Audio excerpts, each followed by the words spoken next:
30 जनवरी 1948 की वो भयावह शाम, लगभग 5:17 हो रहे हैं। जगह है बिरला हाउस, जिसे अब गांधी स्मृति के नाम से जाना जाता है। गांधी जी अपनी पोतियों आभा गांधी और मनु के सहारे प्रार्थना सभा की ओर बढ़ रहे हैं। भीड़ ने रास्ता दिया है उन्हें। अचानक एक व्यक्ति आगे से आता है। ये घटना आपने पहले भी सुनी और देखी। मैं मारूंगा गांधी जी को, गॉड से मारेगा गांधी जी। उसने हाथ जोड़कर गांधी जी को प्रणाम किया और अगले ही क्षण उसने अपने बेरेटा M1934 से 3 गोलियां दाग दी।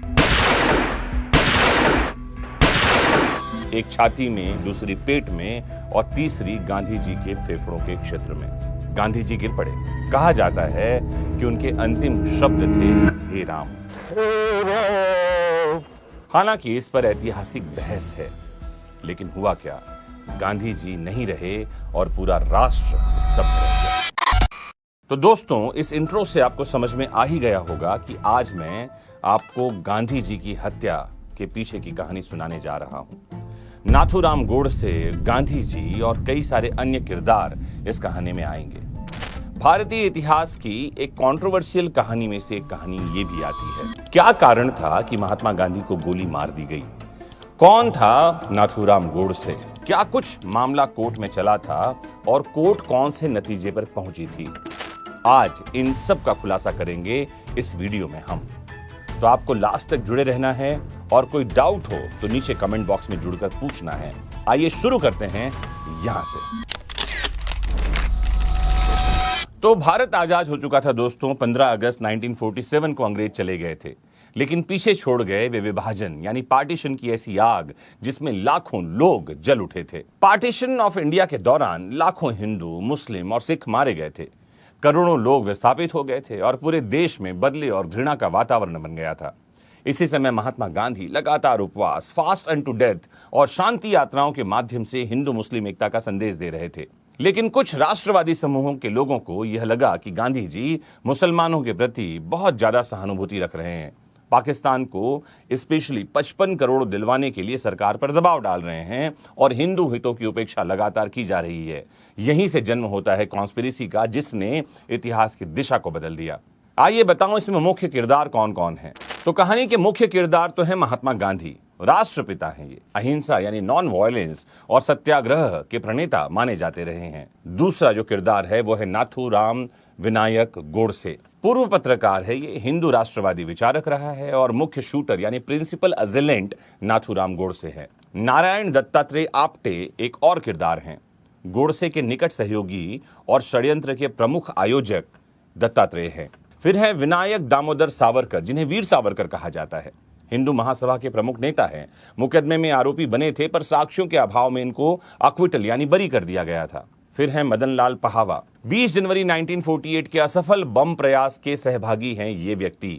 मतलब गांधी जी पर पहले भी एक असफल कोशिश की गई थी। यह दिन था 28 जनवरी 1948। बिरला हाउस में गांधी जी की प्रार्थना सभा के दौरान बम विस्फोट कर दिया गया था, जिसके बारे में बहुत कम लोग जानते हैं।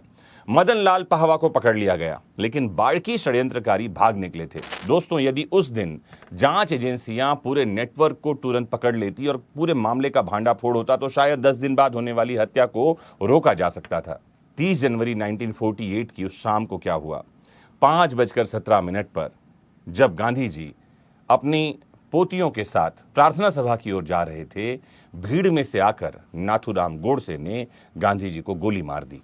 गोली चलाने के तुरंत बाद ही नाथूराम विनायक गोडसे को वहीं पकड़ लिया गया। उपस्थित लोगों ने उसे वहीं दबोच लिया और पुलिस के हवाले कर दिया। उसकी जेब से मिले दस्तावेज, संपर्क सूत्र, यात्रा विवरण और पूर्व घटनाओं की कड़ियों ने एक बड़े षड्यंत्र यानी कॉन्स्पिरेसी की ओर संकेत किया।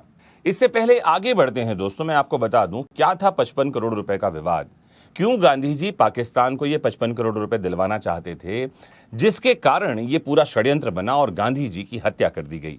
तो भारत के विभाजन के बाद सबसे विवादास्पद मुद्दों में से एक था पाकिस्तान को देने वाले पैसे। लगभग 550 मिलियन रुपीस का भुगतान करना था। यही वो प्रश्न था जिसने उस समय की राजनीति को झकझोर दिया और जिसने महात्मा गांधी के विरुद्ध तीव्र असंतोष को देश भर में जन्म दिया। तो हुआ क्या था? 1947 में पार्टीशन के दौरान यह तय किया गया था कि ब्रिटिश भारतीय सरकार की नकदी, रिजर्व सामग्री, ऋण, ये सब जो असेट्स और लायबिलिटीज थे, इनका विभाजन दो नए देशों के बीच किया जाना था। एक था भारत, एक था पाकिस्तान। दोनों सरकारों और विभाजन परिषद यानी पार्टीशन काउंसिल के बीच में यह स्वीकार किया गया था कि पाकिस्तान को केंद्र सरकार, भारत की सरकार, नकद शेष राशि में से कुल 75 करोड़ रुपए देगी। 20 करोड़ रुपए तुरंत दे दिए गए और 55 करोड़ सरकार द्वारा रोक लिए गए थे। इसका भुगतान भविष्य में किया जाना था। भारत ने 55 करोड़ रुपए क्यों रोक लिए? तो अक्टूबर 1947 में फर्स्ट इंडो पाकिस्तानी वार यह प्रारंभ हुआ। पाकिस्तान समर्थित काबाइली जो ट्राइबल रेडर्स थे और अन्य बल जम्मू एंड कश्मीर में घुस गए थे और पाकिस्तान लगातार भारत के खिलाफ षड्यंत्र कर रहा था। भारत सरकार के अनेक नेताओं की आशंका थी कि यदि 55 करोड़ रुपए तुरंत दे दिए गए तो पाकिस्तान इस धन का उपयोग युद्ध के प्रयासों यानी वॉर एफर्ट्स के लिए कर सकता है और भारतीय सैनिकों के विरुद्ध हथियार, रसद और अन्य सैन्य सहायता जुटाने में इस रकम का उपयोग कर सकता है। इस कारण भारत के जो मंत्रिमंडल समिति यानी कैबिनेट ने भुगतान अस्थायी रूप से रोक दिया था ताकि पाकिस्तान प्रेशर में आकर कम से कम ऐसी हरकतें करना बंद कर दे। ये राशि दोस्तों कोई उपहार नहीं थी, बल्कि विभाजन के समय स्वीकृत फाइनेंशियल लाइबिलिटी या फाइनेंशियल ऑब्लिगेशन था, ऐसा कह सकते हैं। भारत ने स्वयं स्वीकार किया था कि पाकिस्तान इस धन का लीगली एंटाइटलमेंट है, हकदार है विधिक रूप से, उसको ये पैसे मिलने चाहिए। गांधी जी का दृष्टिकोण क्या था? महात्मा गांधी ने तर्क दिया था। क्या तर्क था महात्मा गांधी का? यदि हमने कोई राशि देने का वचन दिया है तो युद्ध या राजनीतिक तनाव के बावजूद हमें वचन निभाना चाहिए। गांधी जी वचन निभाने के पीछे पड़े थे। उनके विचार के कुछ मुख्य आधार भी थे दोस्तों। पहला तो ये उनका कहना था कि ये नैतिक दायित्व यानी कि मोरल ऑब्लिगेशन है भारत की सरकार पर, भारत को अपने वादे का पालन करना चाहिए। दूसरा उनका कहना था कि ये लीगल ऑब्लिगेशन भी है, यह राशि पाकिस्तान का वैध हिस्सा थी और इसे दिया जाना चाहिए। और तीसरी बात महात्मा गांधी जो कह रहे थे वो था इंटरनेशनल रेप्यूटेशन के बारे में, जिसे अंतर्राष्ट्रीय प्रतिष्ठा कहेंगे। नया स्वतंत्र भारत कानून, नैतिकता पालन करने वाला राष्ट्र के रूप में दिखना चाहिए, ऐसी उनकी सोच थी। और चौथा, सबसे most important, communal harmony. Gandhi ji का सोचना था कि सांप्रदायिक सद्भाव बना रहना चाहिए, हिंदू मुसलमान के बीच में अविश्वास घटना चाहिए। हुआ क्या इसके बाद? 13 जनवरी 1948 को गांधी जी ने दिल्ली में आमरण अनशन शुरू कर दिया, फास्ट अनटू डेथ, और कहा कि जब तक पाकिस्तान को 55 करोड़ नहीं दे दिए जाएंगे तब तक जो है वो आमरण अनशन जारी रखेंगे। दिल्ली में सांप्रदायिक हिंसा को रोकना और मुस्लिम नागरिकों को सुरक्षा देना, यह भी उनके आमरण अनशन की मांगों का मुख्य हिस्सा था। आगे बढ़ने से पहले यह भी जान लें कि सरकार का निर्णय क्या था। पंडित जवाहरलाल नेहरू, सरदार वल्लभ भाई पटेल और उनके मंत्रिमंडल ने फाइनली ये निर्णय लिया कि भारत अपने वित्तीय दायित्व का पालन करेगा और 16 जनवरी 1948 के आसपास सरकार ने राशि जारी करने का निर्णय ले लिया।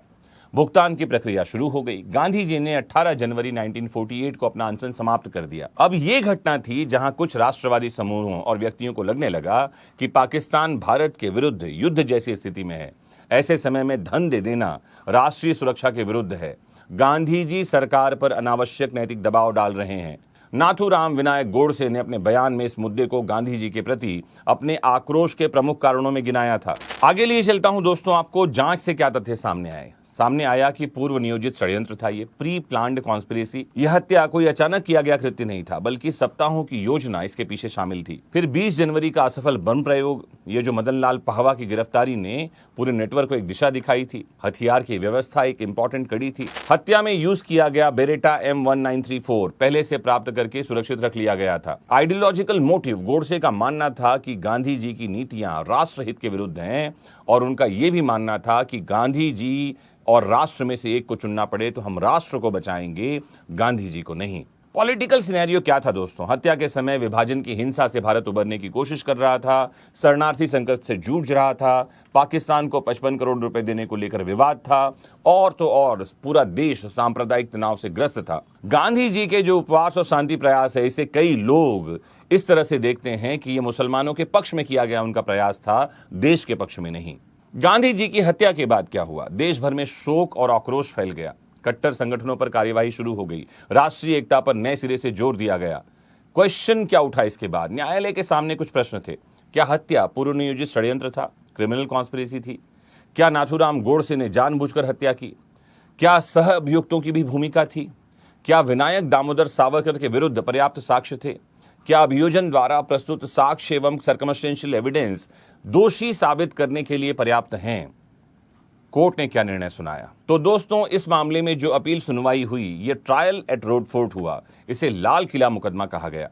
सुनवाई रेड फोर्ट के परिसर में की गई। स्पेशल कोर्ट बिठाई गई थी, स्पेशल बेंच भी बिठाई गई थी और यह मुकदमा स्वतंत्र भारत के सबसे महत्वपूर्ण आपराधिक मुकदमों में से एक माना जाने लगा। प्रमुख साक्ष्य क्या थे? आई विटनेसेस थे, उनकी टेस्टिमनी थी।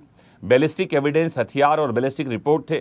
यात्रा एवं संपर्क रिकॉर्ड थे। को अक्यूज के बीच में सीधे संबंध थे और सबसे इंपॉर्टेंट, गोडसे का डिटेल्ड बयान था। नाथूराम गोडसे ने अदालत में एक लंबा स्टेटमेंट दिया जिसमें उन्होंने स्वीकार किया कि गोली उन्होंने चलाई।